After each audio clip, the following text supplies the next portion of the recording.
It's strange how the person who stays behind is often the one who gets left out.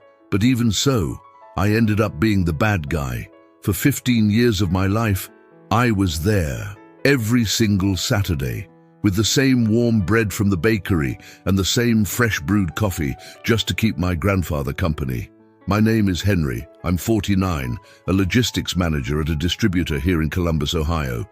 Married 30 years, 2 kids already graduated, a life without much fuss.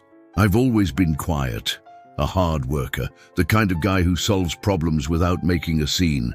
Never been one for parties or concerts or wasting money. I learned that from my grandfather, Walter. He was a man of few words, a firm hand and a fair heart. The kind you looked at and just knew. Don't even try to pull one over on him. He worked the fields his whole life, then opened a small shop and retired quietly. He died 3 months ago at 91, lucid right to the very end. He had a sharp mind, a keen memory, knew everyone in the family's name, and could still tell stories from the 1950s like it was yesterday. At the funeral, everyone came, the whole family, even the ones who never visited, you know? The kind of people who only show up for funerals and weddings. My brother Carl was there, black suit, face of solemnity. My Aunt Marcia, my mum's sister, was weeping loudly, making sure everyone saw her. Cousin Valerie posted a photo on Instagram with a black and white filter emotional caption. Even my sister Lucy, who lives in Pittsburgh and hadn't been back in 2 years, made an appearance. I just stayed in the corner. I'm not one to cry in public. The pain was mine. I didn't need an audience. And before you think this is just another story about a family fighting over an inheritance, let me tell you, it's much more than that. Much more. We were leaving the cemetery when the groundskeeper, Mr. Morris, called me over quietly. A serious man, worked there for over 20 years. "Mr. Henry, can I have a word with you?" I thought it was strange, but I went. He pulled a thick, brown paper envelope from his pocket, sealed with red wax. My name was written on it in my grandfather's shaky handwriting. "Mr. Walter gave this to me about 2 months ago. Asked me to hold on to it and only give it to you after the funeral, when you were alone. Said it was important." I took the envelope. It was heavy.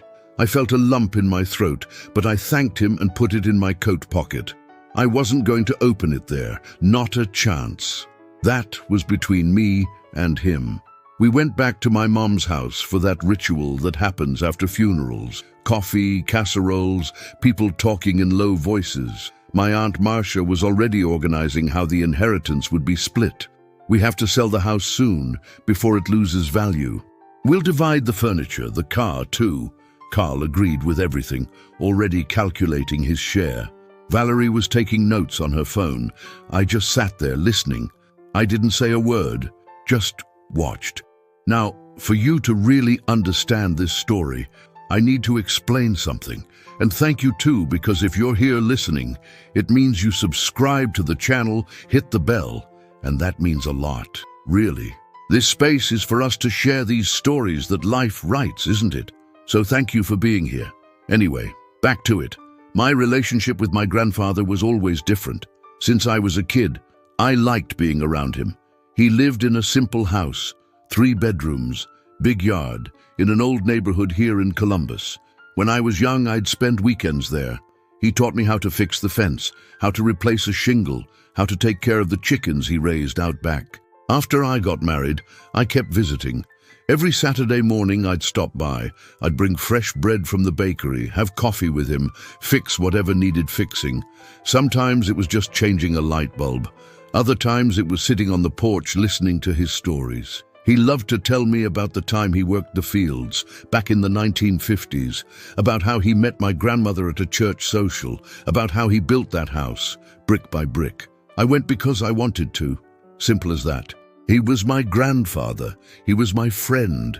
I never asked for anything, never expected anything. It was the part of the week I liked the most, to be honest. But not everyone was like that. The first signs that my family saw Grandpa in a different light started about 5 years ago. I remember an Easter lunch at my mum's. My brother Carl went up to Grandpa and struck up a conversation. Polite, smiling. 15 minutes later, he was asking to borrow money. "Grandpa, I'm starting a business. I need a little help. Just 20,000. I'll pay you back in 6 months.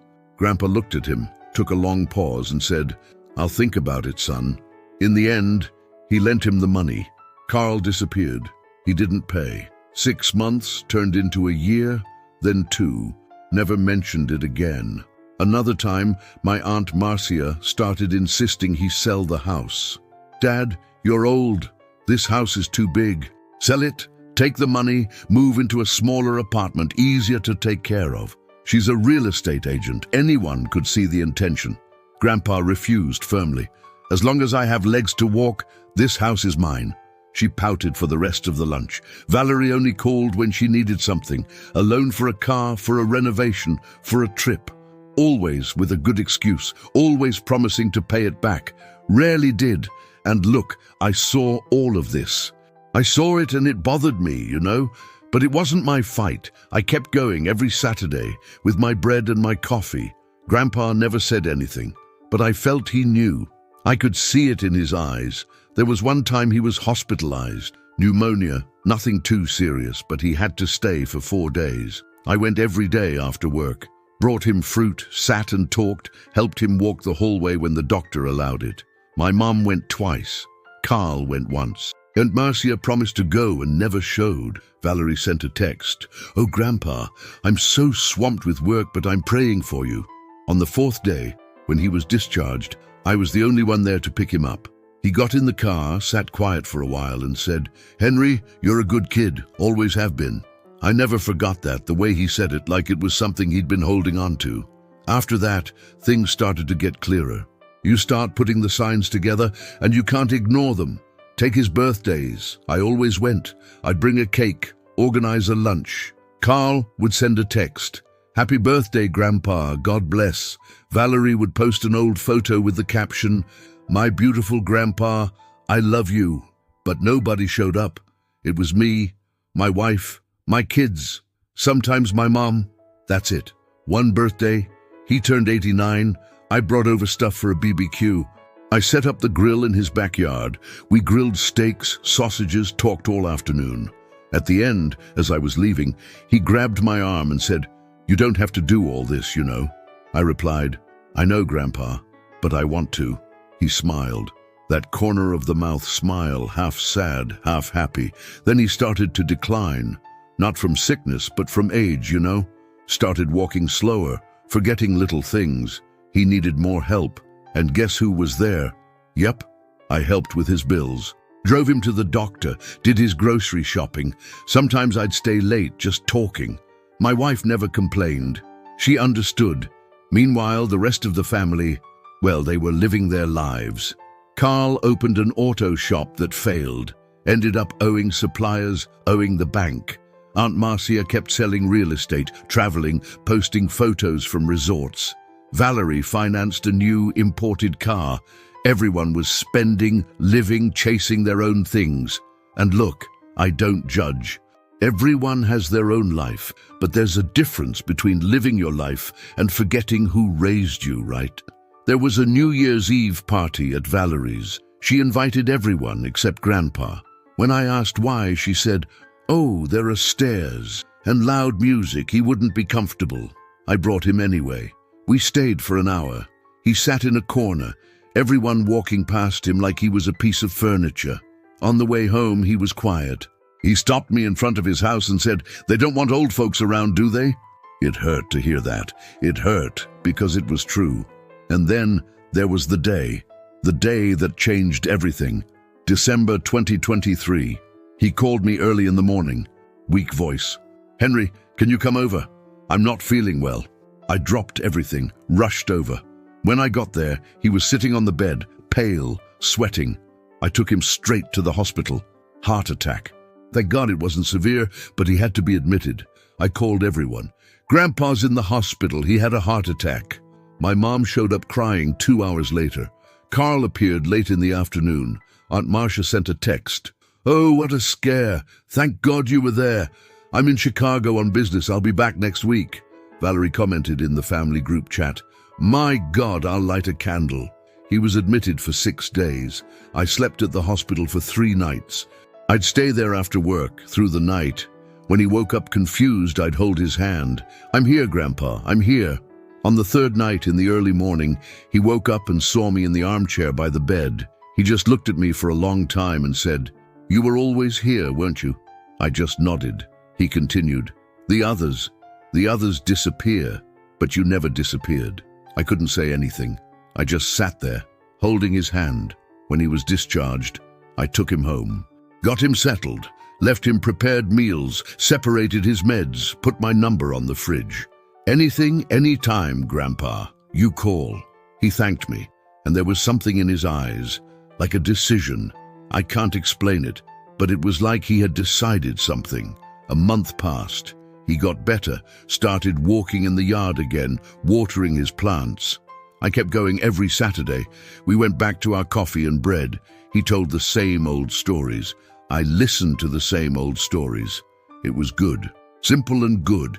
And then, man, comes the part I never saw coming, the part he kept hidden his entire life. Remember that envelope the groundskeeper gave me? Well, when I got home after the funeral, it was already late. My wife had gone to bed. I locked myself in the office, sat in my chair. I opened the envelope slowly. Inside, there was a handwritten letter, 4 pages, front and back, his shaky handwriting, and there was a key, a small safe deposit box key. I started to read. "Henry, if you are reading this, it's because I've already passed, and it's because you are the only one who deserves to know the truth." My heart started pounding. He explained that in 1978, right after he retired, he bought a plot of land in downtown Columbus. Back then, the city was growing, but that area was still neglected. Weeds, dust, nothing much. He paid $12,000 cash, money he'd saved his whole life, registered it at the courthouse, all proper. The years went by. The city grew. That neglected lot became a prime commercial area. Shops, pharmacies, banks all around it. In 2008, a pharmacy chain approached him, wanting to lease it. A good offer, $8,000 a month. He accepted.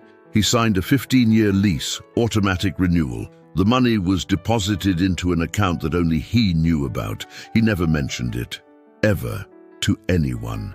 I kept this secret because I wanted to see who really cared about me. I wanted to see who was around for love and who was around for interest. I read that 3 times. I couldn't believe it. The letter continued. He talked about everyone. About Carl, who asked for an $18,000 loan in 2016 to start a business and never mentioned it again. About Aunt Marcia, who tried to convince him to sell the house 3 times, always with the excuse of making his life easier, but really just wanting the real estate commission. About Valerie, who only called when she needed something and disappeared afterward. About my sister Lucy, who lived nearby but only showed up on birthdays. And about me. You were the only one who treated me like a person, not an inheritance. Every Saturday you were there, with your bread, your coffee, your patience to listen to an old man repeat the same stories. You took me to the doctor.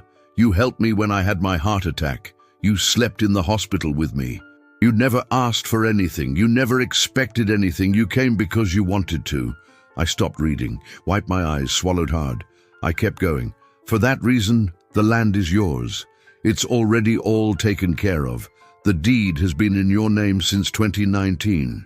Yes, since 2019. I went to the courthouse. I filed the donation. I registered everything. It is irrevocable. Nobody can contest it. Nobody knows. The key in this envelope is to the safe deposit box at the Bank of America, main branch. Inside, you will find everything. The deed, the lease agreements, the bank statements. Today, that land is worth over $2.3 million. The rent has gone up to $11,000 a month. And now you decide if they will ever know or not. I dropped the letter. I looked at the key, small, golden, heavy in my hand. I looked at the ceiling, took a deep breath. My grandfather had left me more than $2 million. In silence, without a fuss, like a final embrace, I didn't sleep at all that night. My mind was racing every Saturday, every coffee, every conversation. I never did it expecting a reward. I did it because he was my grandfather, because I loved him, because it was the right thing to do, and he knew. He always knew. The next day, Monday, I went straight to the bank. I gave them the key, showed my ID. They opened the box. Inside, a thick folder full of papers. I took everything, went home, locked myself in the office again. I spent the day reading the deed, registered in 2019. My name, a gift in life, irrevocable. The lease agreement with the pharmacy, renewed in 2023, valid until 2028. $11,000 a month. Bank statements showing the deposits month after month for 15 years. Everything organized, everything perfect. I called my lawyer, Mr. Evans, a serious man. He'd help me with other things. I took everything to him. He spent 2 days analyzing it. He called me, "Henry, this is perfect. It's a legitimate gift, filed correctly with the county, registered. No one can contest this. It's yours." I hung up the phone, sat down, breathed. My grandfather had planned everything, every detail, every paper. He knew there would be a fight, and he prepared for it. 2 weeks passed. We had the inheritance meeting, the family lawyer, everyone present, Carl, Aunt Marcia, Valerie, Lucy, my mom, dividing Grandpa's assets. The house, valued at $280,000. The furniture, a 2010 Chevy Cobalt. Some savings, about $40,000. They did the math, divided everything 5 ways. Everyone would get about $65,000. They were satisfied, talking about what they'd do with the money. Carl even laughed. Good thing the old man didn't have anything else stashed away, right? Otherwise, this would have been an ugly fight. Aunt Marcia agreed. Exactly, thank God it was straightforward. I stayed quiet, listening. I didn't say anything about the land, nothing about the donation, nothing. I signed the papers, took my share just like everyone else, calm. I left there with an internal smile, because I knew my grandfather was right. They weren't sad about the loss. They were counting money. 2 months later, I got a call from the pharmacy chain. They wanted to renew the lease on the land. The offer was even better, $14,500 a month, a 5-year contract. I accepted, signed, sent the contract to my lawyer to register, and then the bomb exploded. I don't know how, but my Aunt Marcia found out. Must have been a contact at the county recorder's office or city hall, I don't know. But she found out. She called me on a Sunday morning, screaming, "Henry, what is this story about a plot of land? You hid this from the family. That's ours. That's inheritance. I'm going to sue you. I'm going to report you." I let her talk. When she finally paused to breathe, I answered calmly, "Aunt Marcia, the land was gifted to me in 2019. It's registered with the county. It is not part of the inheritance. It was Grandpa's decision." She freaked out. "You manipulated him. You took advantage of him being old. This isn't over." I hung up on her, blocked her number. The next day, Carl called. His tone was more controlled, but I could feel the anger. "Henry, we need to talk. This thing with the land, it's not right, man. Grandpa was senile. You took advantage." I took a deep breath. "Carl, Grandpa gifted me the land in 2019. He was lucid, conscious. He was 88 years old, and his mind was sharp. It was his choice. But we're family. You should have shared." "Family?" I asked. "Do you remember the $18,000 you borrowed from him in 2016? That money you were going to pay back in 6 months? Where is it?" Silence. "Yeah," he remembered. "And so do I." Carl hung up. Valerie was smarter. She didn't call me.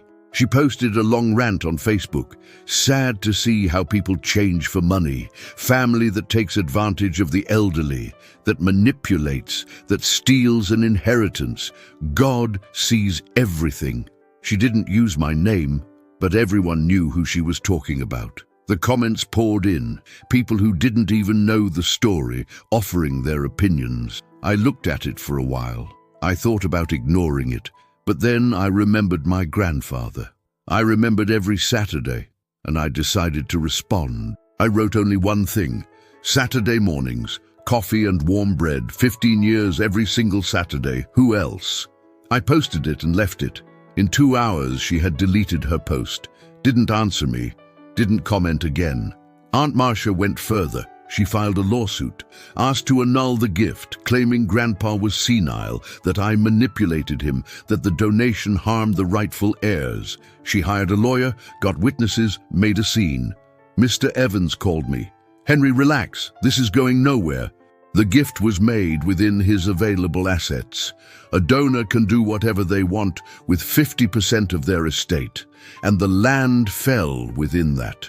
Besides, we have medical records from 2019 proving he was lucid. But I wanted to go further. I asked Mr. Evans to gather proof. He pulled the hospital visitor logs. In the 6 times Grandpa was admitted in the last 5 years, I had visited 47 times. Aunt Marcia, twice. Carl, 3 times. Valerie, 0. We gathered the bank statements showing the loans Grandpa made.